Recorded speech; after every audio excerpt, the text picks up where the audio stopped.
नमस्कार, कसे आहात? आय होप तुम्ही खूप छान असाल. चला तर आपण आज एकदम साधी, सिंपल आणि कोणत्याही पद्धतीचं वाटण नसणारी अशी रेसिपी करणार आहोत. रेसिपीचं नाव आहे अख्खा मसूर.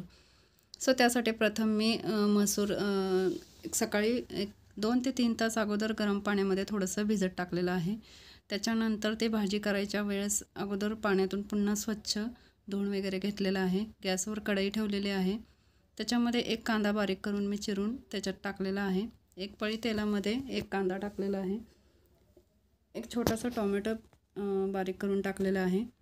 सो व्यवस्थित फ्राय करून झाल्यानंतर ते छानपैकी असं ब्राऊन कलर येतोपर्यंत कांदा, टोमॅटो आणि थोडीशी कोथिंबीर ॲड करून ते आपल्याला तेलामध्ये फ्राय करून घ्यायचं आहे. आणि जे काय आपण सकाळी भिजवलेले अख्खा मसूर आहे ते गरम पाण्यात भिजवल्यामुळे अगदी व्यवस्थित भिजले गेलेले आहेत. त्याच्यामुळे ते काय तुम्हाला कुकरमध्ये शिजवून घ्यायची गरज नाही. डायरेक्टली आपण कांदा, टोमॅटो तेलामध्ये फ्राय केल्यानंतर त्याच्यामध्ये ते आपल्याला अख्खा मसूर ॲड करायचं आहे. ते पण तेलामध्ये छानपैकी परतून घ्यायचं आहे. त्याच्यानंतर एक अर्धा चमचा हळद, अर्धा चमचा धना पावडर घातलेला आहे, अर्धा चमचा जिरा पावडर घातलेले आहे आणि थोडंसं गरम मसाला पण आपण ॲड केलेला आहे. आणि त्यात थोडंसं अजून आपण हिंग तुमच्या चवीनुसार तुम्ही ॲड करायचे आहे.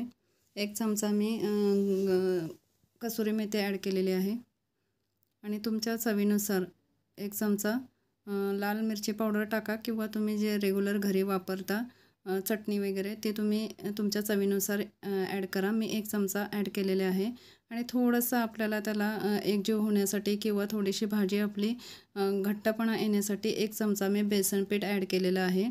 या ठिकाणी तुम्ही शेंगदाण्याचं कुठेही ॲड करू शकता.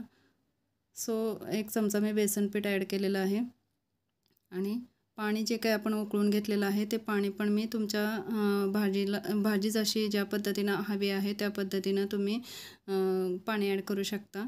मी एक तांब्या पाणी ॲड केलेलं आहे आणि चवीनुसार थोडीशी लाल मिरची पावडर पण थोडीशी अजून एक अर्धा चमचा ॲड केलेली आहे. मीठही तुमच्या चवीनुसार तुम्ही ॲड करू शकता. मी एक ते 1.5 चमचा मीठ ॲड केलेला आहे, छोटा चमचा. आणि पाणीसुद्धा थोडंसं गरम अजून मी ॲड केलेलं आहे. अशा पद्धतीनं वरून थोडीशी अजून कोथिंबीर ॲड करून मस्तपैकी भाजी आपल्याला आता ही उकळून द्यायची आहे. उकळून दिल्यानंतर याच्यामध्ये कोणत्याही पद्धतीचं आपण वाटण न वापरता अगदी साध्या सिंपल पद्धतीनं अशी आपण भाजी केलेली आहे.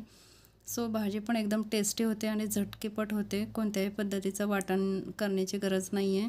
या ठिकाणी तुम्ही पाहिजे असेल तर मस्तपैकी भाजी जर तुम्हाला घट्ट हवी असेल तर पाणी पूर्ण आटवून दिलं तरी चालतं. एकदम सुकी हवी असेल तर ते अगदी टेस्टी आणि खूप सुंदर अशी भाजी होते. आणि जर रस्सा भाजी हवी असेल तर तुम्हाला ज्या पद्धतीनं तुम्ही पाणी ॲड करू शकता त्या पद्धतीनं ती भाजी तशी होऊ शकते. सो तुम्ही रेसिपी करून बघा. रेसिपी आवडली असेल तर लाईक करा, शेअर करा, सबस्क्राईब